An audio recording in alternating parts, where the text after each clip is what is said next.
Morning, coast and countryside people.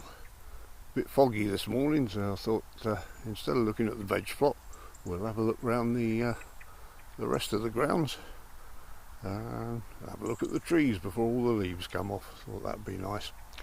So start with this bed here was dug by Mrs. Ziggs during lockdown.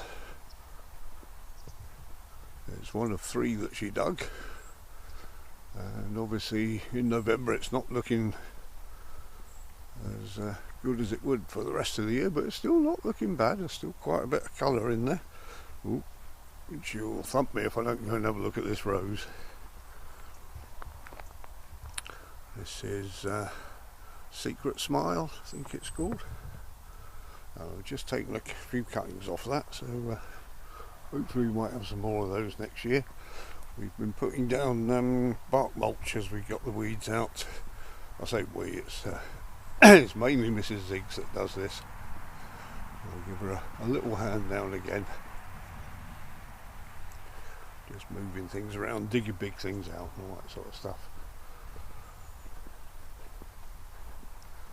Lovely big grass there. And if I'm not mistaken, that's a walnut tree.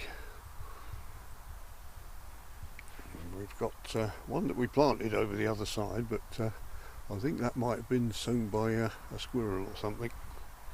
Don't remember us planting that one. And this is where we've been getting a lot of the leaves from, these sycamore trees. And this is the white bed, as Mrs. calls it, which has got mainly white and pink flowers on it. Another big sycamore up there, which has lost most of its leaves. This one still got a few more to come down. And under the trees we've got some bark mulch that still needs spreading. The bark mulch, it's wood chip. This lot is from our friend Paul, who bought us trailer load round for using as a mulch.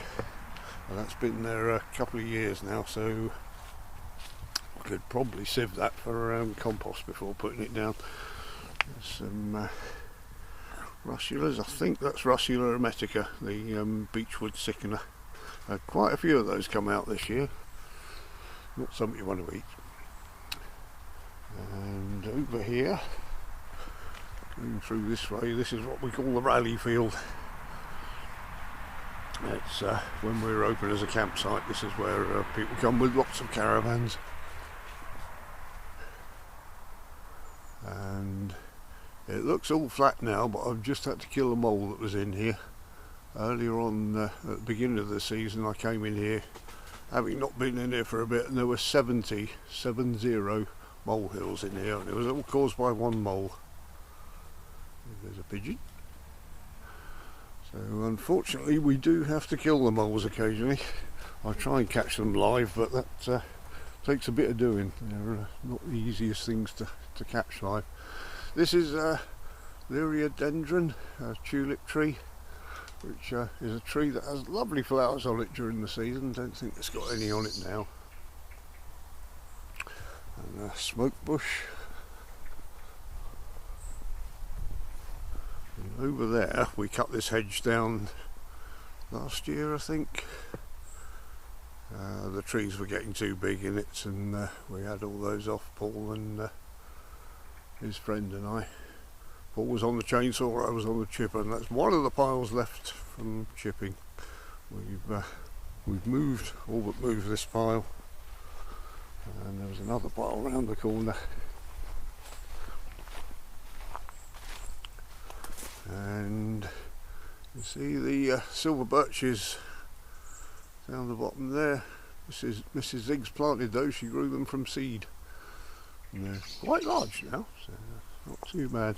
We've just cut all this back. The hedge, or the bed, was getting out of control. It had a few shrubs in it, but it was mainly weeds and nettles, so we've just taken out all the rubbish in there.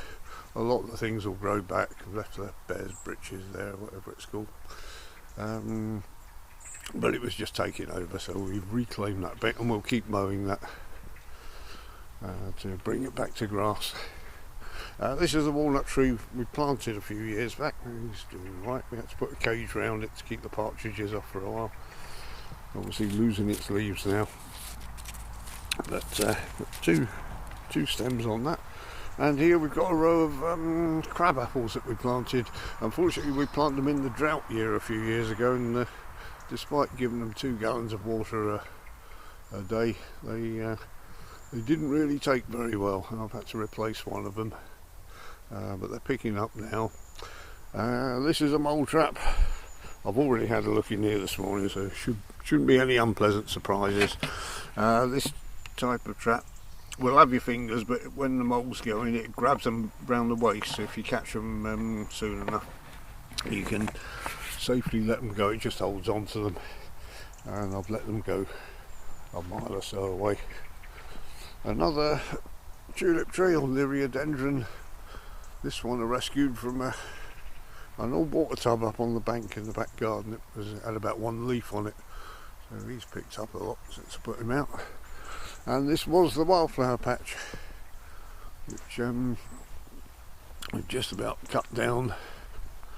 I've left these because there's a couple of shrubs in there that we need to transplant, and a few flowers could do with going elsewhere. We had a hell of a lot of teasels this year.